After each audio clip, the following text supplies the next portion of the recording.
स्वागत है आपका एक बार फिर से हमारे चैनल अभी कॉमर्स क्लासेस में। अच्छी क्लास में पढ़ने जा रहे हैं कि ऑडियंस एनालिसिस क्या है और इसके ऑब्जेक्टिव और टाइप्स को हम समझेंगे।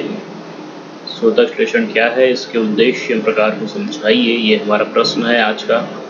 चलिए इंट्रोडक्शन पार्ट में आते हैं। सबसे पहले देखिए ऑडियंस एनालिसिस को मैं आपको बेस में बता दूँ, उसके बाद हम इसको डिटेल में इसको पढ़ेंगे एक बार।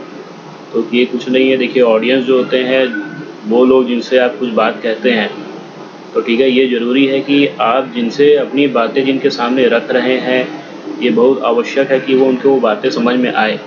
ठीक है, इसके लिए आपको क्या करना पड़ेगा कि जो आपके श्रोतागण हैं उनको आपको क्या करना पड़ेगा, उनका विश्लेषण करना पड़ेगा कि वो किस टाइप के हैं। ठीक है, अब जैसे सपोज़ मैं एक स्टूडेंट हूँ कॉमर्स का और मुझे कोई साइंस के बारे में जानकारी देगा, तो ये ज़रूरी नहीं है कि मुझे वो अच्छा लगा जानकारी है, मैं उसे ध्यान से सुनूँ, है ना।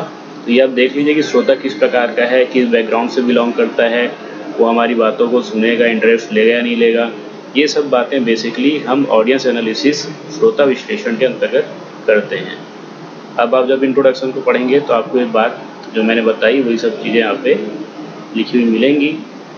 देखिए audience analysis is the analysis of interest, level of understanding, इनको अंडरलाइन कर लीजिए, interest, level of understanding, attitudes and believes of targeted audience being communicated. ठीक है, क्या क्या चीज़ें जिस ऑडियंस से आप बात करना चाह रहे हैं, उनका इंटरेस्ट एरिया, उनकी अंडरस्टैंडिंग, उनका एटीट्यूड, उनका बिलीव, क्या वो चीज़ को मानते हैं, क्या नहीं मानते हैं। आप देख लीजिए जिससे बात कर रहे हो वो उस चीज़ को सुनने के लिए रेडी है या नहीं है, उस एरिया में उसका इंटरेस्ट है या नहीं, उसको बातें समझ में आएगी या नहीं आएगी। यही सब चीज़ें क्या करना, एनालिसिस करना ऑडियंस एनालिसिस कहलाता है। For effective communication it is always required for speaker to understand what their audience wants to listen और सी और रीड। एक अच्छा स्पीकर अगर आपको बनना है तो ये ज़रूरी है कि आप देख लीजिए आपके ऑडियंस क्या सुनना चाहते हैं, क्या पढ़ना चाहते हैं, क्या देखना चाहते हैं, ये आपको एनालिसिस करना पड़ेगा। ये एग्जांपल जो मैंने आपको बताया यहाँ पे लिखा हुआ है। For example, if science lecture is given to commerce student, it will be useless for both sender and receiver of topic. तो ये देखिए, अगर साइंस के स्टूडेंट्स को साइंस का लेक्चर कॉमर्स के स्टूडेंट्स को देंगे हम, तो ये दोनों के लिए व्यर्थ होगा, लेक्चर देने वाले के लिए भी और लेक्चर को सुनने वाले के लिए भी, क्योंकि उसे कुछ समझ में नहीं आएगा। ना तो वो उसको इंटरेस्ट है कॉमर्स के स्टूडेंट्स को साइंस के बारे में पढ़ने के लिए, ना ही वो उसका सब्जेक्ट है, ना उसे वो समझ में आएगा। तो ये दोनों ही, जो वक्ता है, जो लेक्चरर है, उनका भी समय जाएगा और जो सुनने वाला स्टूडेंट है उसका भी समय वेस्ट होगा।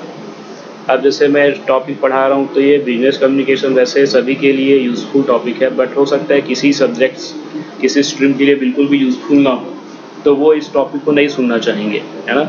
तो हमारे लिए जो हमारे टारगेट ऑडियंस है, हमने जिनको एनालिसिस किया, हमको पता है कि कौन सुनेगा, है ना, किसके लिए यूज़फुल है। जो बीकॉम के स्टूडेंट्स हैं, एमबीए के स्टूडेंट्स हो सकते हैं, नेट एग्ज़ाम, सेट एग्ज़ाम के जो स्टूडेंट्स हैं उनके लिए ये यूज़फुल है, मैनेजमेंट कॉमर्स के स्टूडेंट्स के लिए, तो वही इसको ज़्यादा सुनना प्रीफर करेंगे। ठीक है, तो हमको यही एनालिसिस करना होता है कि हम जो बातें करने जा रहे हैं वो किसके लिए है, उसका हमको एनालिसिस करना होता है। So it is must to analyze audience need, interest, attitude etcetera and make presentation understandable and interesting for targeted audience so that positive outcome of communication can be derived. तो ये बातें लिखी हुई है, इंटरेस्ट के हिसाब से आप डिलीवर कीजिए। हिंदी में एक बार पढ़ लेते हैं, यही सब बातें हिंदी में लिखी है। श्रोता विश्लेषण लक्षित श्रोताओं के विचारों के स्तर, समझ और दृष्टिकोण के स्तर का विश्लेषण है। देखिए, विचारों का स्तर, समझ, अंडरस्टैंडिंग, दृष्टिकोण का स्तर का विश्लेषण है। प्रभावी संचार के लिए स्पीकर को यह समझना आवश्यक होता है कि उनके दर्शक क्या सुनना चाहते हैं, या देखना चाहते हैं, या पढ़ना चाहते हैं। ये उदाहरण हमने हिंदी में भी लिख दिया है। विज्ञान विषय का व्याख्यान वाणिज्य के छात्र को दिया जाता है, तो यह व्याख्यान देने वाले और प्राप्त करने वाले दोनों के लिए निरर्थक होगा। अतः यह नितांत आवश्यक है कि दर्शकों की आवश्यकता, रुचि, इंटरेस्ट, दृष्टिकोण आदि का विश्लेषण किया जाए और प्रस्तुति को समझने योग्य और रोचक बनाया जाए। ठीक है, तो ये हो गया इसके बारे में इंट्रोडक्शन। चलिए अब आगे बढ़ते हैं। कितने प्रकार के ऑडियंस हो सकते हैं। तो जो पहला टाइप है वो है हाई लेवल ऑडियंस। अब इन प्रकार डिस्कस करने जा रहे हैं। हाई लेवल मीन्स उच्च स्तरीय श्रोता। तो ये ऐसे ऑडियंस होते हैं बेसिकली जो सिर्फ उनका टॉप के पोस्ट में बैठे हुए होते हैं, ठीक है। ये अगर हम अपने टॉप के पोस्ट में बैठे हुए किसी व्यक्ति से अगर हम बातचीत करना चाह रहे हैं, बात रखना चाह रहे हैं, जैसे मैनेजर है ना, या प्लानर है जो प्लानिंग करता है ऑर्गेनाइजेशन में, मीन्स टॉप लेवल में जो बैठे हुए लोग हैं उनसे हम कुछ कम्युनिकेट करना चाह रहे हैं, तो उससे पहले हमको विश्लेषण करना पड़ेगा कि उनसे किस तरीके से बात करनी है, वो किस टाइप की बात सुनना चाहेंगे और कैसे उनसे हमको डील करना है, ठीक है। तो ये कहलाता है high level audience. Top level याद रखिएगा। उसके बाद है स्पेशलाइज्ड ऑडियंस, विशिष्ट श्रोता। विशिष्ट श्रोता क्या होता है, जैसे कि कुछ विशेष व्यक्ति होते हैं, है ना, जैसे कि मान लीजिए जर्नलिस्ट हैं, है ना, या कुछ जैसे कि कोई ग्रुप डिस्कशन हो रहा है ना, किसी ग्रुप में आप डिस्कशन कर रहे हो, तो एक विशेष पर्पस के लिए विशेष ग्रुप में आप बातें कर रहे हो या विशेष व्यक्ति से बात कर रहे हो, है ना, तो वो आ जाएंगे किसमें, विशिष्ट श्रोता के अंतर्गत आ जाते हैं स्पेशलाइज्ड ऑडियंस, जिनके पास कुछ विशेष नॉलेज है। जैसे जर्नलिस्ट हैं, ग्रुप ऑफ पर्सन, जैसे आप न्यूज़ में भी देखते होंगे कि कई बार डिबेट चलते रहता है, ठीक है। तो उस समय आप कैसे बात करेंगे, तो जिससे वो बातें आपकी इफेक्टिव हो पाएगी, किस तरीके से आप एनालाइज करोगे इन स्पेशलाइज्ड ऑडियंस को कि वो किस टाइप की आपकी बात सुनना चाहेंगे, आपके बातों पे ध्यान देंगे, तो ये चीज़ें इसमें आ जाती है स्पेशलाइज्ड ऑडियंस में। देन आता है टारगेटेड ऑडियंस। तो टारगेटेड ऑडियंस कौन होते हैं, ये वो ऑडियंस होते हैं जो बेसिकली आपने टारगेट बनाया कि इनसे मुझे क्या करना है, डील करना है, इनसे बात करना है। जैसे कि सपोज़ एक बेबी प्रोडक्ट बेचने वाली कंपनी जो है, बेबी प्रोडक्ट बेचने वाली कंपनी वो किन से कम्युनिकेट करना चाहेगी, क्या वो बच्चों से कम्युनिकेट करेगी, क्या नहीं। तो उनका टारगेट केवल क्या है, जो बच्चों के पेरेंट्स हैं, ठीक है, जो बच्चों के पेरेंट्स हैं वो उनसे मिलेगी, उनसे अपने प्रोडक्ट के बारे में बताएगी, एडवर्टाइज़ करेगी, टीवी में भी एडवर्टाइजमेंट आएंगे। तो ये सब चीज़ें बेसिकली एक टारगेट ऑडियंस हो जाएंगी और उनका विश्लेषण करना। अब हम किसी को भी अगर बताएंगे तो वो यूज़फुल नहीं होगा, लेकिन हमारे लिए टारगेट बेसिकली कौन है, पेरेंट्स हैं।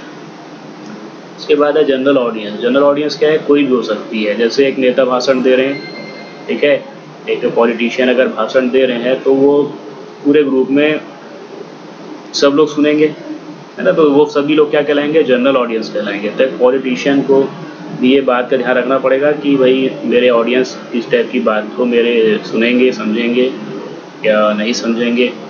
तो ये जो है इस टाइप के लोग किस में आ जाएंगे, जनरल ऑडियंस में आ जाएंगे, ठीक है। तो ये हो गया आपका टाइप्स। इससे पहला क्या था, हाई लेवल ऑडियंस, दो करके याद रख लेंगे जैसा हम याद करते हैं।